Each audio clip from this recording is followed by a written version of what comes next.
नमस्कार प्यारे दोस्तों, स्वागत है आप सभी का हमारे YouTube चैनल मैथ सेशन में। तो बच्चों, कल हमने मैट्रिक्स का क्रम पढ़ा था। मैट्रिक्स किसे कहते हैं इसके बारे में भी थोड़ी बहुत जानकारी प्राप्त करी थी। अब हम देखते हैं कि आव्यूह के प्रकार अर्थात मैट्रिक्स के टाइप्स कितने प्रकार के होते हैं, कौन कौन से मैट्रिक्स होती है उसके बारे में हम डिटेल से जानकारी प्राप्त करेंगे। देखिए, सबसे पहले देखेंगे पंक्ति मैट्रिक्स। पंक्ति मैट्रिक्स को कहते हैं रो मैट्रिक्स। क्या कहते हैं? Row matrix. तो ऐसी मैट्रिक्स जिसमें केवल एक ही पंक्ति हो, अर्थात मतलब कोई भी मैट्रिक्स होगी उसमें केवल पंक्तियों की संख्या कितनी होगी?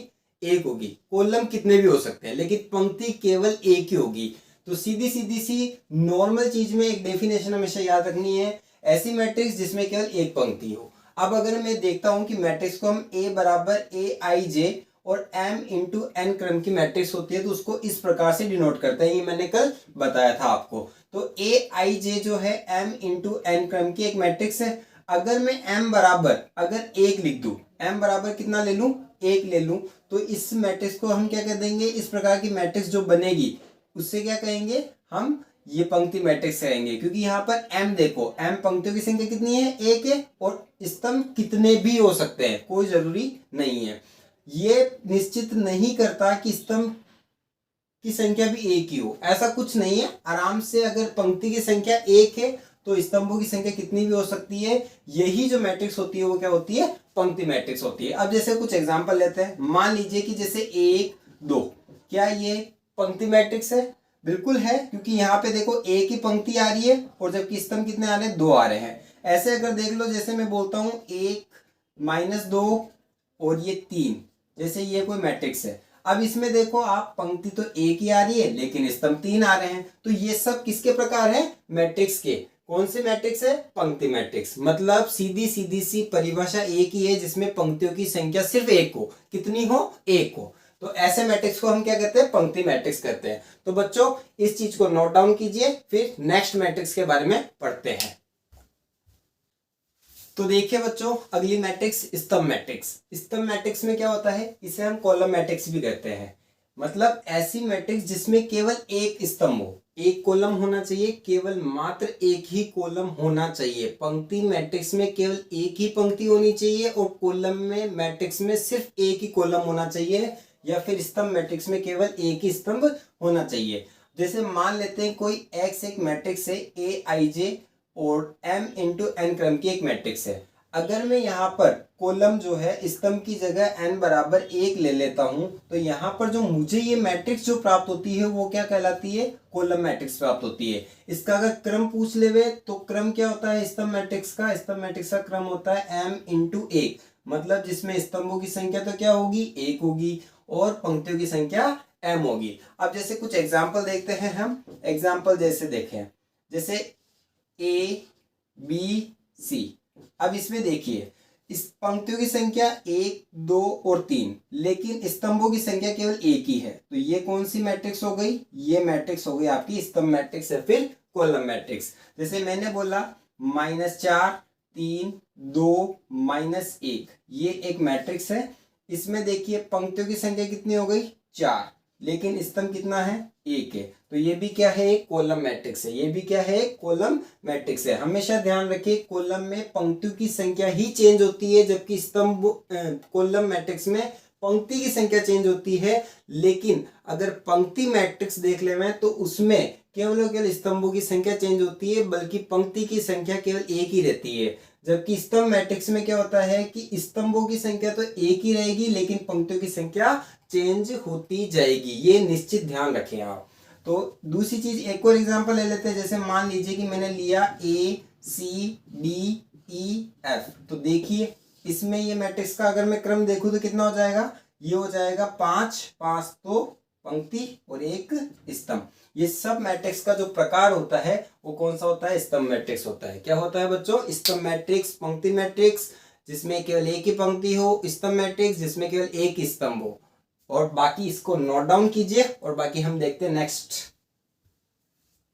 देखिए बच्चों, तीसरी मैट्रिक्स है शून्य मैट्रिक्स। तीसरी मैट्रिक्स कौन सी है? शून्य मैट्रिक्स। इसी शून्य मैट्रिक्स को हम जीरो मैट्रिक्स भी बोलते हैं और नल मैट्रिक्स भी बोलते हैं। इसे क्या बोलते हैं? जीरो मैट्रिक्स भी बोला जाता है और नल मैट्रिक्स भी बोला जाता है। तो ध्यान रखिए कि m इंटू n क्रम की कोई मैट्रिक्स होगी आपके पास। हम जानते हैं कि जो भी मैट्रिक्स होती है उसका क्रम m इंटू n का ही होता है। उसकी कोई मैट्रिक्स होगी, कोई भी a मान लीजिए, उसमें जितने भी अवयव होंगे वो सब क्या होंगे, जीरो होंगे। जितने भी अवयव होंगे वो सब क्या होंगे, जीरो होंगे। तो शून्य मैट्रिक्स किसे कहते हैं, मतलब ऐसी मैट्रिक्स जिसमें सभी अवयव क्या होने चाहिए, शून्य हो जाने चाहिए। बस जीरो होते ही खत्म, मामला वहीं पे स्टार्ट होता है। देखिए अब जैसे एग्जांपल देखते हैं, ये 0 0 0 0 0 और 0, क्या ये शून्य मैट्रिक्स है? बिल्कुल है जी। क्यों है? क्योंकि 2 इंटू 3 की ये क्रम की मैट्रिक्स है। और ये कौन सी मैट्रिक्स है? शून्य मैट्रिक्स है, क्योंकि इसमें सभी अवयव क्या है, शून्य है। क्या है? शून्य है। जैसे दूसरा एग्जांपल देख लीजिए, 0 0 0 0 0 0। अब इसमें देखिए ये है 3 पंक्ति और 2 स्तंभ, तो इसमें देखिए सभी अवयव क्या है, जीरो है। तो इसका मतलब ये भी क्या है, शून्य मैट्रिक्स। शून्य मैट्रिक्स का सीधा सीधा तात्पर्य केवल एक ही है। नल मैट्रिक्स किसे कहते हैं, जीरो मैट्रिक्स किसे कहते हैं? ऐसी मैट्रिक्स जिसमें प्रत्येक अवयव क्या होना चाहिए, शून्य होना चाहिए। प्रत्येक अवयव क्या होना चाहिए, शून्य होना चाहिए। बस यही नल मैट्रिक्स है। आप इसको नोट डाउन कीजिए, फिर हम पढ़ते हैं नेक्स्ट मैट्रिक्स की तरफ।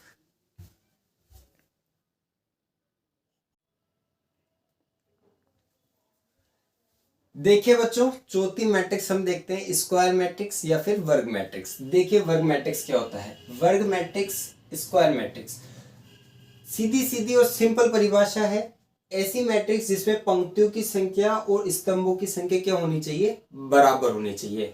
मतलब number of rose and number of columns ये क्या होने चाहिए, इक्वल होने चाहिए, बराबर होने चाहिए। तो ऐसी मैट्रिक्स को हम क्या कहते हैं, वर्ग मैट्रिक्स। यहाँ पर मैंने शॉर्ट में ही डेफिनेशन बताई है आपको, ज्यादा माथापच्ची और लिखावट नहीं करी है। सीधी सीधी सी बात एक याद रखनी है कि इसमें पंक्तियों की संख्या क्या होगी, स्तंभों की संख्या क्या होगी, आपस में बराबर होगी। अर्थात m बराबर n होगी, क्योंकि हम कोई भी मैट्रिक्स का क्रम लेते हैं तो m इंटू n का होता है। तो वहां पर पंक्तियों की संख्या बराबर किसकी हो जाएगी, स्तंभों की संख्या के। अब जैसे एग्जाम्पल देखिए, जैसे 2 3 5 4।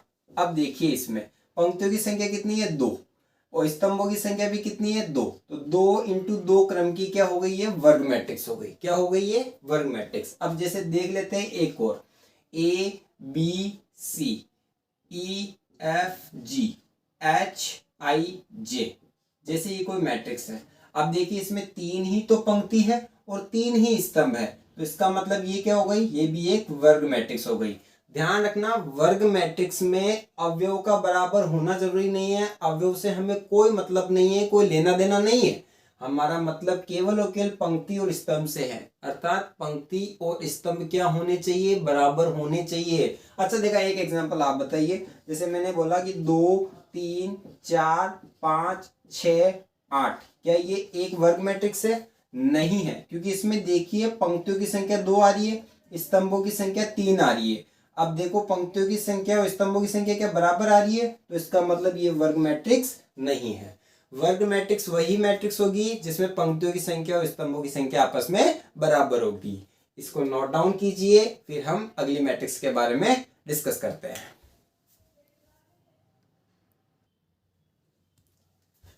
देखिए बच्चों, अगली मैट्रिक्स डिस्कस करने से पहले हम ये देखेंगे कि मैट्रिक्स में विकर्ण कौन कौन से होते हैं। देखिए जैसे मान लीजिए कि ये 2 3 4 6 है, ये 2 इंटू 2 क्रम की एक मैट्रिक्स है।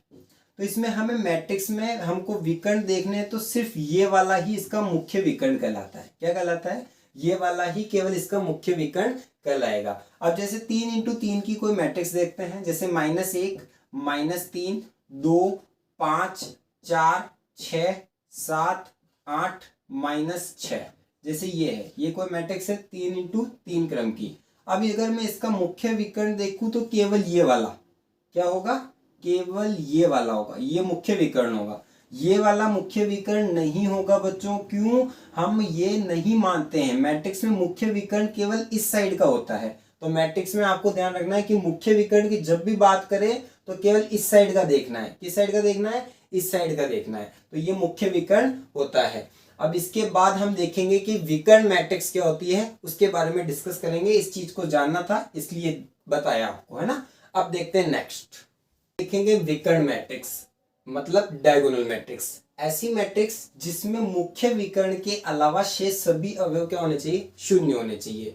केवल मुख्य विकर्ण, आपको इससे पहले बताया था, मुख्य विकर्ण जो भी होता है उसके अलावा जितने भी अवयव होते हैं मैट्रिक्स में वो सभी क्या होने चाहिए, जीरो होने चाहिए। देखो जैसे जैसे ये है 2 0 0 3।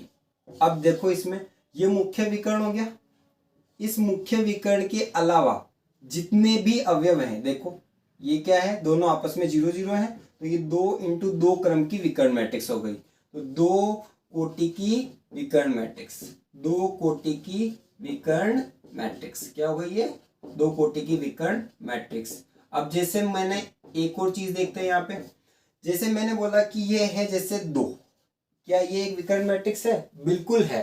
विकर्ण केवल एक ही अवयव आ रहा है और वो भी विकर्ण का है ना, तो ये 1 इंटू 1 क्रम की क्या हो गई, विकर्ण मैट्रिक्स हो गई। तो एक कोटि, हम जब भी ध्यान रखें n इंटू एन, अगर यहाँ पर m और n मतलब पंक्तियों की संख्या और स्तंभों की संख्या अगर बराबर होती है तो उसे कुछ ऐसे लिखते हैं, एक कोटि की विकर्ण मैट्रिक्स। कैसे लिखते हैं, एक कोटि की विकर्ण मैट्रिक्स, एक कोटि की विकर्ण मैट्रिक्स। अब जैसे मैंने बोल दिया, जैसे मान लीजिए कि 1 इंटू 1 आ गया तो 1 कोटि की, 2 इंटू 2 आया तो 2 कोटि की, 3 इंटू 3 आते ही 3 कोटि की विकर्ण मैट्रिक्स होती है। देखिए अब 3 इंटू 3 क्रम की जैसे मैं मैट्रिक्स बताऊं आपको, तो सबसे पहले कुछ इधर ही देख लेते हैं अपन, 2 3 4, सॉरी इसके अलावा ये 0 0 होने चाहिए और ये 0 4 0 0 0 3। जैसे ये कोई मैट्रिक्स है, 3 इंटू 3 क्रम की कोई मैट्रिक्स है, इसमें देखिए आप मुख्य विकर्ण के अलावा जितने भी अवयव हैं वो सब क्या है, 0 है। तो ये 3 इंटू 3 मतलब 3 कोटि की विकर्ण मैट्रिक्स है। तो विकर्ण मैट्रिक्स में कुछ भी याद नहीं रखना, सिर्फ एक चीज याद रखनी है, विकर्ण के अलावा, विकर्ण भी कौन सा, मुख्य विकर्ण के अलावा शेष सभी अवयव क्या होने चाहिए, शून्य होने चाहिए। तो उसे हम क्या कहते हैं, विकर्ण मैट्रिक्स या फिर डायगोनल मैट्रिक्स। इसको नोट डाउन कीजिए, फिर चलते हैं नेक्स्ट मैट्रिक्स की तरफ। अदिश मैट्रिक्स, अदिश मैट्रिक्स जिसे हम कहते हैं स्केलर मैट्रिक्स, वह विकर्ण मैट्रिक्स, मतलब ध्यान रखें यहाँ पर विकर्ण मैट्रिक्स नाम दे दिया है ना, तो वह विकर्ण मैट्रिक्स जिसमें मुख्य विकर्ण के सभी अवयव क्या होने चाहिए, समान होने चाहिए। पहले तो विकर्ण मैट्रिक्स में केवल मुख्य विकर्ण के अलावा सभी अवयव तो 0 होने चाहिए, लेकिन अदिश मैट्रिक्स में क्या है, एक कंडीशन और जुड़ गई कि विकर्ण मैट्रिक्स तो होनी चाहिए, उसके साथ में जो मुख्य विकर्ण के जितने भी अवयव हैं वो सब क्या होने चाहिए, समान होने चाहिए। इसको एक एग्जांपल से देखिए, ये परिभाषा वहीं से समझ में आएगी। जैसे मान लीजिए कि मैंने एक मैट्रिक्स ली है, जैसे 2 0 0 2, क्या यह है अदिश मैट्रिक्स है, बिल्कुल है, क्योंकि इसमें देखिए मुख्य विकर्ण के जो अवयव है वो केवल क्या है, समान है। मुख्य विकर्ण के अवयव क्या है, समान है। हम जानते हैं कि इसको हम क्या लिखते हैं, A11, इसको हम लिखते हैं A12, इसको लिखते हैं A21, इसको लिखते हैं A22। अब यहाँ पे देखिए जब भी I इक्वल टू जे होगा, जब भी I इक्वल टू जे होगा तब इसका कोई ना कोई मान होगा, कोई ना कोई मान होगा जो के मान लेते हैं, जिसे हम अचर कहते हैं। ये हो सकता है, जैसे यहाँ पे 2 है तो 3 भी हो सकता है, 5 भी हो सकता है, 10 भी हो सकता है, मतलब कोई ना कोई मान होगा। लेकिन जब I बराबर जे नहीं होगा, मतलब जब पंक्ति और स्तंभ दोनों आपस में बराबर नहीं होंगे तो उसका मान क्या होगा, 0 होगा। तो ये मैथमेटिकल परिभाषा है।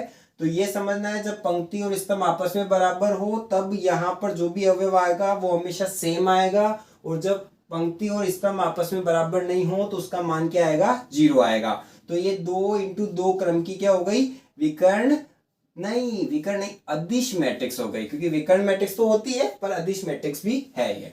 जैसे मान लीजिए कि ये मैं तो लेता हूं ए और ए, जैसे ये क्या एक विकर्ण मैट्रिक्स है, आपको बताना है विकर्ण मैट्रिक्स है ये, बिल्कुल है सर ये विकर्ण मैट्रिक्स, क्योंकि प्रत्येक अदिश मैट्रिक्स विकर्ण मैट्रिक्स तो होगी। अब ये विकर्ण मैट्रिक्स के साथ बताइए कि अदिश मैट्रिक्स भी है, बिल्कुल है, क्योंकि मुख्य विकर्ण के जितने भी अवयव देखिए आप सब समान आ रहे हैं। तो मुख्य विकर्ण के अगर अवयव समान आते हैं तो वो क्या कहला जाती है, अदिश मैट्रिक्स कहलाती है। ध्यान रखें, प्रत्येक विकर्ण मैट्रिक्स जो होती है प्रत्येक विकर्ण मैट्रिक्स जो होती है वो अदिश मैट्रिक्स नहीं होती है, लेकिन प्रत्येक अदिश मैट्रिक्स विकर्ण मैट्रिक्स होती है। तो इस चीज को नोट डाउन कर लेते हैं कि अदिश मैट्रिक्स जो होती है, अदिश मैट्रिक्स जो होती है बच्चों, अदिश मैट्रिक्स देखिए भैया, तो ये क्या होती है, विकर्ण मैट्रिक्स होगी। क्या होगी, विकर्ण मैट्रिक्स होगी, ये ध्यान रखें आप। लेकिन विलोम सत्य नहीं है ना, विलोम सत्य नहीं है, विलोम सत्य नहीं, विलोम सत्य नहीं है। ठीक है, मतलब प्रत्येक अदिश मैट्रिक्स विकर्ण मैट्रिक्स है, लेकिन विकर्ण मैट्रिक्स अदिश मैट्रिक्स नहीं है। तो ये ध्यान रखें कि अदिश मैट्रिक्स, वापस समझा देता हूं, विकर्ण मैट्रिक्स और अदिश मैट्रिक्स में एक अंतर है। विकर्ण मैट्रिक्स में क्या होता है कि जो मुख्य विकर्ण के अवयव हैं उसके अलावा जितने भी अवयव होंगे वो सब शून्य होंगे।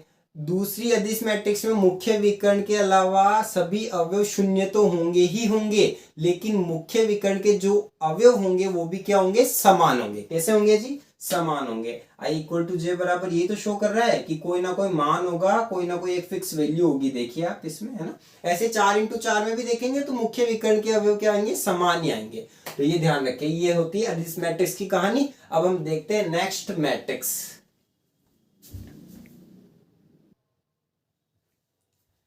देखिए भैया, सातवीं मैट्रिक्स है इकाई मैट्रिक्स, जिसे हम कहते हैं आइडेंटिटी मैट्रिक्स या फिर यूनिट मैट्रिक्स। हमेशा ध्यान रखना, इकाई मैट्रिक्स के दो नाम है, आइडेंटिटी मैट्रिक्स या फिर यूनिट मैट्रिक्स भी कहते हैं। यूनिट का मतलब होता है एक, ये अपन जानते हैं, आपने फिजिक्स में भी कई बार पढ़ा होगा। यूनिट यानी एक होता है। इसका मतलब वह मैट्रिक्स जिसमें मुख्य विकर्ण के सभी अवयव क्या होने चाहिए, एक होना चाहिए साहब। मुख्य विकर्ण के जितने भी अवयव होंगे वो क्या होंगे, एक ही होंगे। जैसे हम देख लेते हैं, सबसे पहले एग्जाम्पल लेते हैं।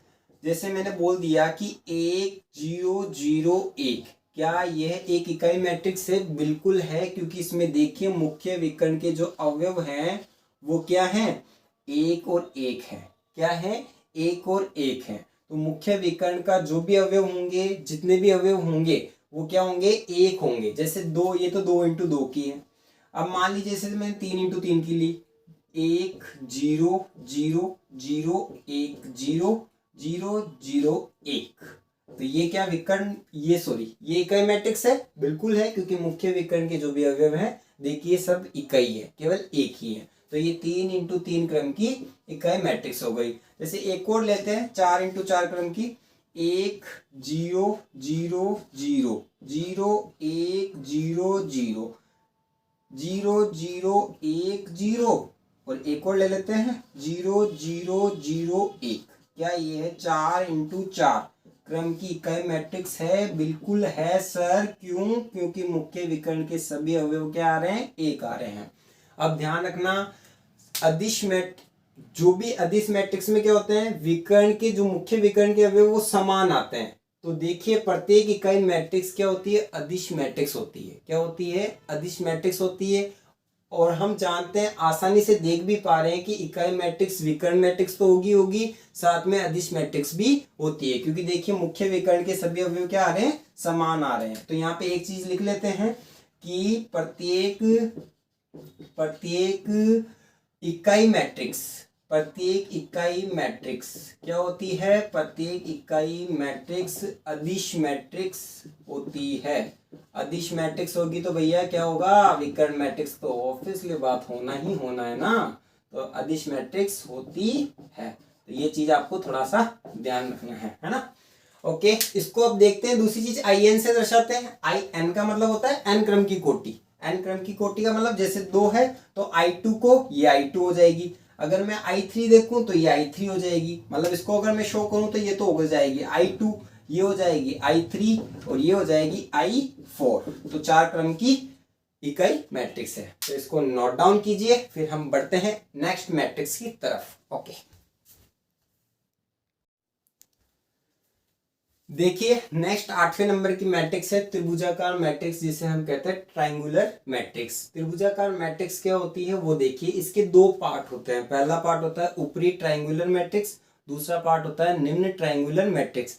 हम ऊपरी त्रिभुजाकार मैट्रिक्स को कहते हैं अपर ट्रायंगुलर मैट्रिक्स, और निम्न त्रिभुजाकार मैट्रिक्स को कहते हैं लोअर ट्रायंगुलर मैट्रिक्स। तो हम सबसे पहले ऊपरी त्रिभुजाकार मैट्रिक्स पढ़ेंगे, जिसमें मुख्य विकर्ण के नीचे के अवयव क्या होने चाहिए जी, शून्य होने चाहिए। जिसमें मुख्य विकर्ण जो होगा उसके नीचे के अवयव जितने भी होंगे वो शून्य होने चाहिए। अब देखिए सबसे पहले जैसे एग्जांपल देखते हैं 2x2 क्रम की मैट्रिक्स का, इसको बाद में समझेंगे, इसको आराम से समझ लेंगे। पहले ये देखिए आप 2 3 0 4, ये 2x2 क्रम की कोई मैट्रिक्स है।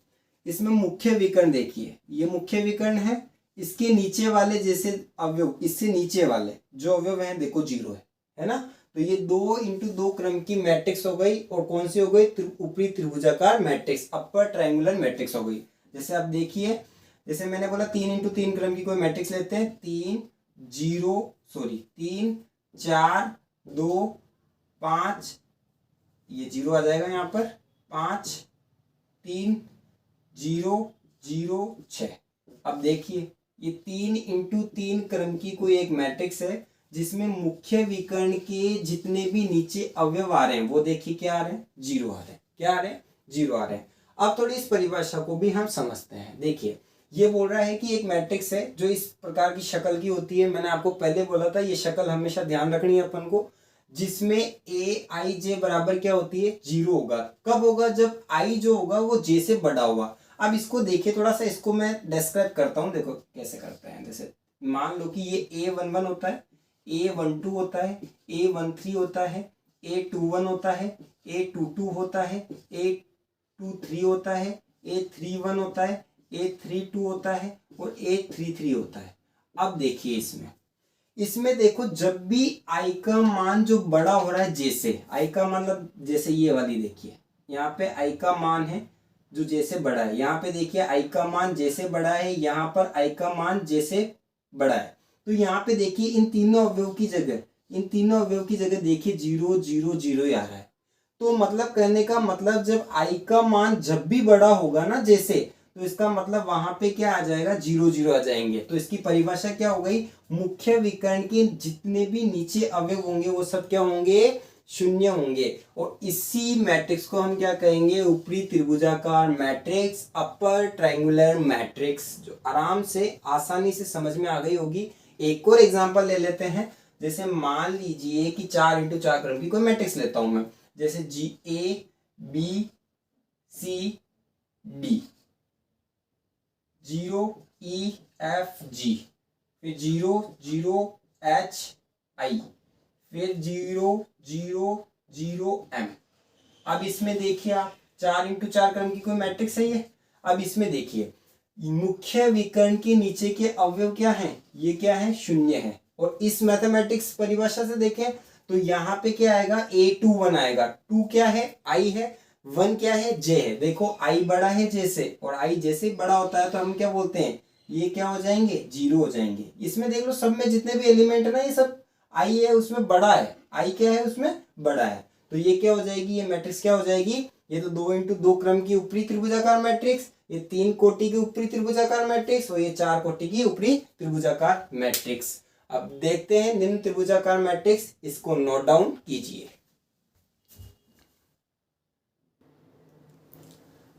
तो देखिए बच्चों, त्रिभुजाकार मैट्रिक्स का दूसरा पार्ट, निम्न त्रिभुजाकार मैट्रिक्स। निम्न त्रिभुजाकार मैट्रिक्स क्या होती है, जिसमें मुख्य विकर्ण के जो ऊपर के अवयव होंगे ना, अब क्या हो जाएंगे, वो शून्य हो जाएंगे। ऊपर के अवयव क्या हो जाएंगे, शून्य हो जाएंगे। जैसे पहले एग्जांपल से लेते हैं, जैसे एग्जांपल नंबर 1, जैसे मैंने बोला है कि 2 0 3 4। अब देखिए इसमें मुख्य विकर्ण क्या है, ये है जी, बिल्कुल है। इससे ऊपर के अवयव देखिए 0 आ रहा है, तो ये क्या हो गई, 2 कोटि की लोअर ट्रायंगुलर मैट्रिक्स हो गई। अब ये देखिए 3x3 क्रम की देखते हैं, ये देखिए 0 जैसे 4 5 6 7 8 9 0 0 0। अब देखिए इसमें मुख्य विकर्ण के जितने भी अवयव हैं ऊपर वाले, वो देखिए वो सब क्या है, शून्य है। तो इसका मतलब क्या हो गई, वो लोअर ट्रायंगुलर मैट्रिक्स हो गई। अब इस मैथमेटिकल परिभाषा को भी समझते हैं।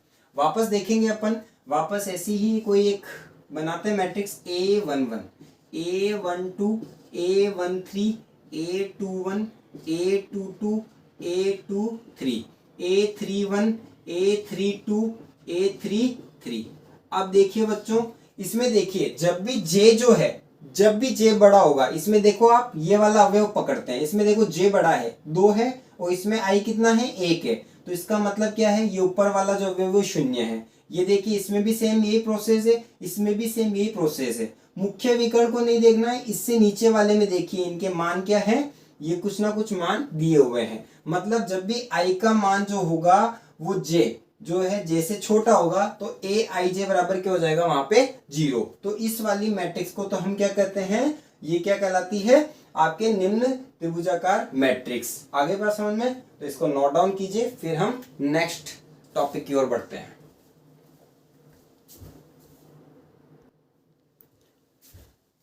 तो आज हमने सारी मैट्रिक्स के प्रकार पढ़ लिए। इसमें पहला प्रकार था पंक्ति मैट्रिक्स जिसमें केवल एक पंक्ति हो, स्तंभ मैट्रिक्स जिसमें केवल एक स्तंभ हो। इसके बाद में हमने पढ़ी थी शून्य मैट्रिक्स जिसे हम नल मैट्रिक्स भी कहते हैं। शून्य मैट्रिक्स में सभी अवयव क्या होंगे, वो 0 होंगे, सभी अवयव क्या होंगे, 0 होंगे।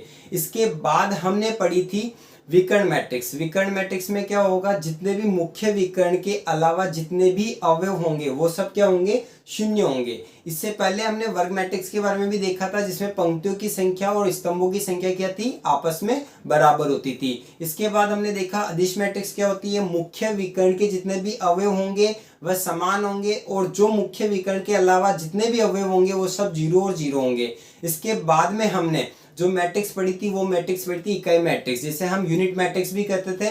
इकाई मैट्रिक्स में मुख्य विकर्ण के जितने भी अवयव हैं वो सब क्या होंगे, केवल एक और एक ही होंगे, और इसके अलावा जो भी विकर्ण के अवयव हैं उनके अलावा जितने भी अवयव हैं वो सब क्या हो जाएंगे, 0 हो जाएंगे।